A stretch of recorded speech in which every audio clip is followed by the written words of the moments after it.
दोस्तों, are classes में आप सभी का स्वागत है। आप सभी को सजेशन है कि आप अपने लिए सुबह एक टारगेट फिक्स करें और उस टारगेट को अचीव करने में पूरा दिन लगा दें। आपको सफलता सुनिश्चित है। चलो आगे बढ़ते हैं। तो आज इस वीडियो में मैं बात करूंगा एमपी पुलिस के जो जीएस की मैं प्रैक्टिस सेट चला रहा हूं उसके 5 नंबर की बात करूंगा। तो 40 क्वेश्चन की बात करते हैं। चलो आगे स्टार्ट करते हैं। जैसा कि आप स्क्रीन पर देख रहे होंगे कि पहला जो क्वेश्चन आंसर मैंने लिखा है यहाँ पर, वो है कि मुद्रा के रूप में अभिव्यक्त किसी वस्तु का मूल्य कहलाता है। अगर आप इंग्लिश या हिंदी मीडियम से जो भी कंफर्टेबल है, मैंने दोनों लैंग्वेज में यहाँ पर टाइप कर पीडीएफ तैयार करवाया है।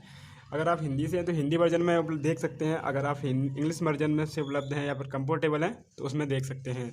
जैसे कि यहाँ पर लिखा गया है the price of a commodity expressed it currency is called. उस करेंसी को क्या कहते हैं? तो option number A the right answer, कि रेट बोलते हैं उसको, है ना। मुद्रा के रूप में व्यक्ति किसी वस्तु की मूल्य क्या कहलाता है? कीमत कहलाती है। नेक्स्ट की मैं बात करूं तो क्वेश्चन अगला है कि भारत का योजना आयोग किस वर्ष में स्थापित हुआ था? तो योजना आयोग की जो स्थापना थी वो 1950 में की गई थी। अगर आप इंग्लिश मीडियम में देखें तो यहाँ पर planning of commissions of Indians was setup in the years of option number see the right answer 1915। तो आप जो भी कंफर्टेबल हो उसमें लगा सकते हैं। और आपको एक सजेशन है कि यहाँ पर जो इससे मैं क्वेश्चन आंसर करा दूंगा, उसके बाद डिस्क्रिप्शन में इस पीडीएफ का लिंक दिया जाएगा। तो आप उससे उस पीडीएफ को वहाँ पर एक बार अपने हाथों से खुद लगाएं, तो आपको वो लंबे समय तक याद बने रहेंगे। जैसा कि एग्जाम अब पास में आने वाले हैं, लॉकडाउन खुलने वाला है, इसलिए मैं सजेशन कर रहा हूँ। नेक्स्ट क्वेश्चन की बात करूँ तो हरित क्रांति किस वर्ष में आरंभ हुई थी? हरित क्रांति किस वर्ष में आरंभ हुई थी? तो ऑप्शन नंबर ए इसका सही आंसर है कि 1966 में हरित क्रांति की शुरुआत हुई थी। नेक्स्ट की मैं बात करूँ तो वित्त आयोग का कार्यकाल है, मतलब कितने वर्ष का जो रहता है कार्यकाल? तो 5 वर्ष का रहता है। तो ऑप्शन नंबर बी इसका राइट आंसर है, 5 वर्ष का। अब नेक्स्ट क्वेश्चन की बात करें तो वो है कि भारतीय रिजर्व बैंक का राष्ट्रीयकरण किस वर्ष हुआ था? मतलब नेशनलाइजेशन उसका किस वर्ष हुआ था? तो 1959 में हुआ था। इसका ऑप्शन नंबर सी इसका राइट आंसर है, 1949 में। संविधान सभा का अध्यक्ष कौन है? संविधान सभा का अध्यक्ष जो है वो ऑप्शन नंबर 20 का राइट आंसर है, राजेंद्र प्रसाद। कौन था? सॉरी, वो जो स्टार्टिंग में पूछे गए थे, जो बनाई गई थी 1950 से, वो तो वहाँ पर जो सबसे पहले फर्स्ट में जो बने थे उसकी बात हो रही है इस क्वेश्चन में, राइट, पास्ट की। तो नेक्स्ट क्वेश्चन की मैं बात करूँ वो है कि महत्वपूर्ण विधान पर जनता की राय जानने के लिए कौन सी विधि अपनाई गई थी? तो जनता की राय जानने के लिए जनमत संग्रह होता है, आप जानते होंगे। इस बात को नहीं जानते तो आप सीखें। ऑप्शन नंबर सी इसका राइट आंसर है। आगे बढ़ता हूँ मैं नेक्स्ट क्वेश्चन की तरफ। तो वो है कि संविधान में मौलिक कर्तव्य जोड़े गए थे। तो संविधान में मौलिक कर्तव्य जोड़े गए थे तो 39वें संविधान संशोधन से जोड़े गए थे। ऑप्शन नंबर 20 का राइट आंसर है। संविधान में संशोधन होते रहते हैं तो उसमें से ही जो मौलिक कर्तव्य जोड़े गए वो 11 हैं, 11 होते हैं। तो उनको जो 39वें संविधान संशोधन द्वारा जोड़ा गया था। नेक्स्ट की मैं बात करूँ तो वो है कि हमारे संविधान की व्याख्या के लिए अंतिम प्राधिकारी कौन होता है? मतलब कौन निर्णय ले सकता है या कौन एक्सलेंस या अथॉरिटी उसे करता है? तो वो होता है सुप्रीम कोर्ट, यानी ऑप्शन नंबर डी इसका राइट आंसर है, उच्चतम न्यायालय। नेक्स्ट की बात करूं तो भारतीय संविधान में कुल कितने कर्तव्यों का उल्लेख है? अभी मैंने बताया था 11 होते हैं मूल कर्तव्य, तो 11 इसका राइट आंसर है। नेक्स्ट की बात करूं तो सेल्यूकस निकेटर पराजित किया गया था। सेल्यूकस निकेटर का युद्ध जो हुआ था वो चंद्रगुप्त मौर्य से हुआ था। तो चंद्रगुप्त मौर्य ने उसे हरा दिया था। और तो ऑप्शन नंबर 20 का राइट आंसर है। नेक्स्ट की मैं बात करूँ तो वो है सिंधु घाटी सभ्यता की प्रमुख विशेषता थी। सिंधु घाटी सभ्यता थी जो उसकी नगर सभ्यता थी। अगर मैं आपको ये डिटेल से चाहिए आईएएस लेवल से, अभी मैं क्या है कांस्टेबल लेवल से जो प्रैक्टिस सेट बच्चों के लिए वो उपलब्ध करा रहा हूँ, जिसमें एसएससी जीडी वगैरह आर्मी वगैरह में ये क्वेश्चन बार बार पूछे गए हैं। अगर आपको प्रैक्टिस सेट या फिर डिटेल से इन सबको जानना है तो आप इस चैनल पर विजिट करेंगे। प्लेलिस्ट में आपको वीडियो उपलब्ध होती जा रही हैं और मैं कंटिन्यू डालता जा रहा हूँ, तो वहाँ पर आप एक बार देखेंगे और बार बार से फुर्सत हो जाएंगे, राइट। नेक्स्ट की बात करूँ तो सती प्रथा को समाप्त करने वाला गवर्नर जनरल जो कौन था? तो वो था विलियम बेटिंग। सती प्रथा का जो अंत किया था William Bentinck. Option number C इसका राइट आंसर है। नेक्स्ट की मैं बात करूँ तो वह है कि मेवाड़ घराने से संबंधित प्रसिद्ध भक्ति संत है। तो मेवाड़ घराने की जो बात करें संतों में तो मीराबाई जी पहले आती हैं, तो ऑप्शन नंबर सी इसका राइट आंसर हो जाएगा। नेक्स्ट की बात करें तो शेख सिकंदर की मृत्यु के बाद उसके साम्राज्य की पूर्वी भाग किसके अधीन हो गया? सिकंदर का जो सेनापति था उसने फिर ले लिया था उसका पूरा साम्राज्य जो था, उसका पूर्वी साम्राज्य उसने ले लिया था। तो सिकंदर का ही सेनापति था सेल्यूकस निकेटर, जिसकी अभी बात हो चुकी है। तो ऑप्शन नंबर ए इसका राइट आंसर है। नेक्स्ट की क्वेश्चन की बात करें तो वो है कि थार एक्सप्रेस कहाँ चलती है, मतलब थार एक्सप्रेस ट्रेवल्ड बाई कहाँ पर होती है, ये पाकिस्तान में जाती है, ये वहाँ पर चलती है। तो ऑप्शन नंबर सी इसका राइट आंसर है, पाकिस्तान। नेक्स्ट की बात करें तो औद्योगिक एल्कोहल के निर्माण के लिए प्रयुक्त उत्पाद है, मतलब एल्कोहल जो औद्योग में बनाया जाता है तो वो किससे बनाया जाता है, क्या होता है प्रयुक्त उत्पाद जो प्रोडक्ट होता है उसके लिए, तो वो होती है सीरा, यानी लकदी जो बोलते हैं इसे हिंदी मीडियम से, है ना। तो नेक्स्ट क्वेश्चन की बात करें, अगला जो है वो है कि गोहा घाटी किस नदी के किनारे पर स्थित है, गोहा घाटी किस नदी के किनारे स्थित है। तो गोवा घाटी जो है वो ब्रह्मपुत्र नदी आई है वहाँ से, वहाँ पर उस नदी के किनारे पर स्थित है, राइट। ये ब्रह्मपुत्र मानसरोवर वहाँ से निकलती जगह से, ये तिब्बत में जो है। नेक्स्ट की बात करें अगर क्वेश्चन आंसर की, वो है कि कंचनजंगा स्थित है, कंचनजंगा जो है वो पर्वत है और कंचनजंगा एक सिक्किम जो राज्य है अपना भारत का उसमें स्थित है। नेक्स्ट क्वेश्चन की बात करें तो देशों में निम्नलिखित समूहों में से किसके साथ अरुणाचल प्रदेश की सीमा नहीं मिलती है। भाई इसके ऑप्शन सारे रीड करने पड़ेंगे, भूटान, बांग्लादेश, चीन। तो इसमें तो किसकी बात कर रहा है ये, किसकी सीमा नहीं, अरुणाचल प्रदेश की सीमा नहीं मिलती हो, तो ये तो हो गया यहाँ पर गलत, क्योंकि चीन की मिलती है इसमें। तो म्यांमार, बांग्लादेश, चीन, तो इसमें भी गलत हो जाता है कि सीमाएं हैं। अच्छा, किसकी सीमाएं हैं क्यों बात करूं तो ऑप्शन नंबर इसका सी, भूटान, चीन और म्यांमार, तीनों की सीमाएं टच करती हैं इस अरुणाचल प्रदेश को, भारतीय राज्य को, पूर्वी राज्य जो है ना भारत के। तो नेक्स्ट की मैं बात करूं, अगला क्वेश्चन आंसर है जो है वो है राई स्वाग लोक नृत्य किस क्षेत्र में प्रचलित है। राई स्वाग लोक नृत्य जो है एमपी का लोक नृत्य है और ये जो है वो बुंदेलखंड का नृत्य है। भाई ये किसका है, Bundelkhand. Option is B, option is the right answer, so I am go to next answer. तो अगले क्वेश्चन की बात करें, मध्य प्रदेश राज्य का क्षेत्रफल कितने वर्ग किलोमीटर है।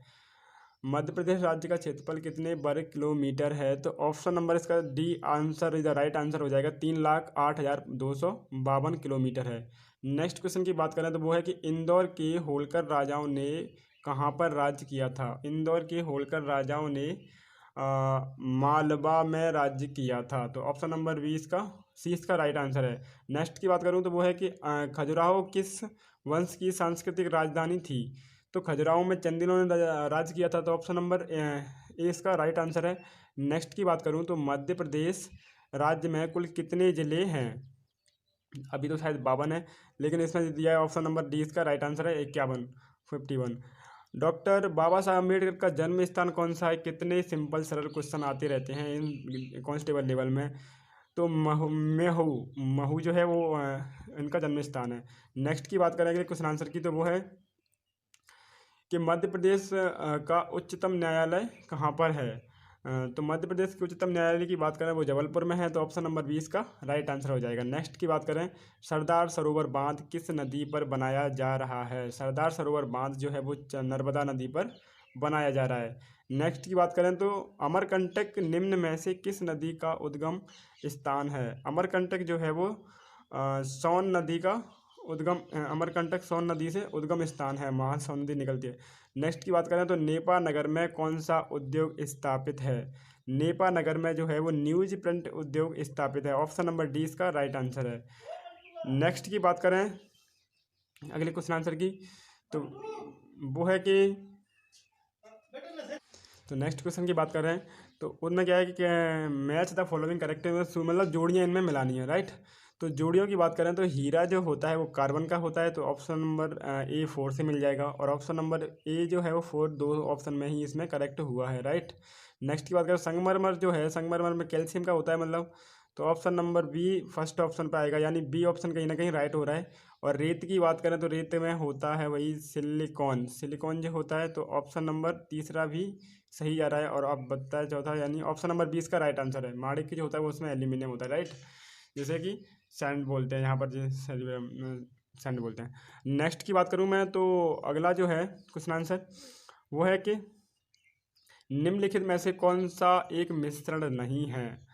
यहाँ पर आप इंग्लिश में कंफर्टेबल है तो यहाँ भी देख सकते हैं कि which of the following is not a mixture, कौन सा मिक्सचर नहीं है। तो इसमें ग्रेफाइट और कांच और पीतल और इस्पात, तो ग्रेफाइट भाई किसी से नहीं मिलकर बना होता, ग्रेफाइट में कोई चीज़ नहीं मिलती, इधर प्योर होता है ग्रेफाइट, कार्बन का ही कपर रूप होता है, राइट। तो ग्रेफाइट यानी ऑप्शन नंबर ए इसका राइट आंसर है। नेक्स्ट की बात करें तो वो है कि शुद्ध तत्व कौन सा होता है, यानी which of the following is the pure element, मतलब शुद्ध तत्व कौन सा होता है। तो इन ऑप्शन में बताना है, क्योंकि सभी तत्व वैसे शुद्ध होते हैं, लेकिन इन ऑप्शन में आपको टच करना है। तो वो है कांच मिक्सर होता है, सीमेंट भी मिक्सचर होता है भाई, सोडियम एक प्योर तत्व होता है, क्या होता है, ऑप्शन नंबर सी इसका राइट आंसर है, sodium is a pure element. Next की बात करें तो वो है कि निम्नलिखित में से कौन सा एक तत्व परमाणु क्रमांक को सबसे सही निर्धारित करता है, which of the following is correctly determine of the atomic number is of the element. तो नेक्स्ट यहाँ पर बात करें, परमाणु क्रमांक की जो संख्या होती है वो प्रोटॉन की और इलेक्ट्रॉन की संख्या पर निर्भर रहती है। तो option number C, option number B में आप देख सकते हैं यहाँ पर प्रोटॉन और इलेक्ट्रॉन की संख्या लिखा है, तो option number B the right answer. So I am go to next answer. परमाणु के नाभिक में निम्न कण होते हैं, परमाणु के नाभिक में निम्न कण होते हैं। तो परमाणु का नाभिक जो होता है उसमें न्यूट्रॉन प्रोटॉन होते हैं, और भी होते हैं पर वो इतना इम्पोर्टेंस नहीं है, जैसे कि पॉजिट्रॉन वगैरह और भी होते हैं। तो proton neutron is the very important atoms of nucleus of the atom. तो particles in atoms nucleus are, तो प्रोटॉन और neutrons, option number is the right answer. So I am go to next answer. तो Newton की खोज किसने की थी, who discovered Newton. तो न्यूटन की खोज जो की थी वो की थी चैडविक ने, ऑप्शन नंबर ए इसका राइट आंसर है। ये तो बच्चों को बता दिया मैंने, छोटे छोटे बच्चे वो भी जानते होंगे इस बात को। नेक्स्ट की मैं बात करूँ अगले क्वेश्चन आंसर की, तो वो है कि एक मिनट, हाँ, किसी परमाणु का रासायनिक व्यवहार किस पर निर्भर करता है, उसका जो केमिकल व्यवहार जो होता है वो निर्भर इस पर करता है कि उसकी लास्ट वाली कक्षा में कितने इलेक्ट्रॉन हैं, मतलब इलेक्ट्रॉनों पर निर्भर रहती है ये सब केमिकल रिएक्शन करना उसकी। तो मैं यहाँ पर नेक्स्ट में बात करूँ, ओके चलो ठीक है, चल रहा है, ठीक है। तो chemical behaviour of any atoms determines it's, तो न्यूट्रॉन इलेक्ट्रॉनों की संख्या की बात करें तो number of electrons revolving around of nucleus, उसके चारों तरफ जो इलेक्ट्रॉनों की संख्या होती है उस पर निर्भर करती है कि कोई तत्व कितना केमिकल से रिएक्शन करेगा या नहीं करेगा। नेक्स्ट क्वेश्चन की बात करें तो वो है कि सूची एक को दो से मिलाइए, मतलब match the following in correct answer. तो आर्सेनिक का उपयोग जो होता है, आर्सेनिक का उपयोग पहले मैं देख लेता हूँ। आयोडीन का जो होता है वो थायराइड ग्रंथि में हो गया, सोडियम का होता है वो रक्त का वितक्रमण करने में हो गया, कोबाल्ट जो होता है वो ट्यूमर में हो गया, अब आर्सेनिक कैंसर में हो गया। तो ऑप्शन नंबर इसमें से जो है 4 वाला जो है वो राइट आंसर हो जाएगा, ऑप्शन नंबर बी इसका राइट आंसर हो, सी, हाँ सी नंबर 3 से जो है सी फर्स्ट, ठीक है, option number B is the right answer. Next की मैं बात करूं तो अब यहाँ पर है कि नियॉन सोडियम फ्लोरीन और मैग्नीशियम के बारे में निम्न में से कौन सा सही है। अब यहाँ पर जो संख्या दी गई है इसमें क्या है कि ये जो है वो समावयवी है, यानी सभी जो है वो समान संयोजकता से होते हैं। तो यहाँ पर ऑप्शन नंबर ए इसका राइट आंसर हो जाएगा। नेक्स्ट लास्ट क्वेश्चन की बात करते हैं तो वो है कि आर्गन 18, आर्गन 14 और 19 पोटेशियम 14। तो इसमें क्या है कि ये जो ऊपर दिया गया है वो द्रव्यमान संख्या है, मास नंबर है, और नीचे दिया गया है वो इलेक्ट्रॉन नंबर है। तो मास नंबर अगर सेम होगा तो वो क्या होते हैं, समभारिक होते हैं, और एटॉमिक नंबर सेम होगा तो वो समस्थानिक होते हैं। तो यहाँ पर जो है वो समभारिक है, यानी आइसोबार जो है। नेक्स्ट अब यहाँ पर ये 40 क्वेश्चन का अंत हो जाता है, और ये डेली प्रैक्टिस के लिए मैं 40 क्वेश्चन लगाता जा रहा हूँ और लेते आ रहा हूँ यूट्यूब पे। तो वही जो 40 क्वेश्चन है वो बार बार पूछे गए हैं और अगली बार भी पूछे जाने की बहुत संभावना है। सो गाइस आज इन क्वेश्चनों को बच्चों अच्छे से याद करके रखना, और इस वीडियो का डिस्क्रिप्शन में लिंक मिल जाएगा इसका जो है, तो PDF उसको आप दोबारा से टच करना कितने क्वेश्चन आपके बनते हैं, राइट। चलो बच्चों मिलते हैं अगली वीडियो में, तब तक के लिए बाय बाय, टेक केयर।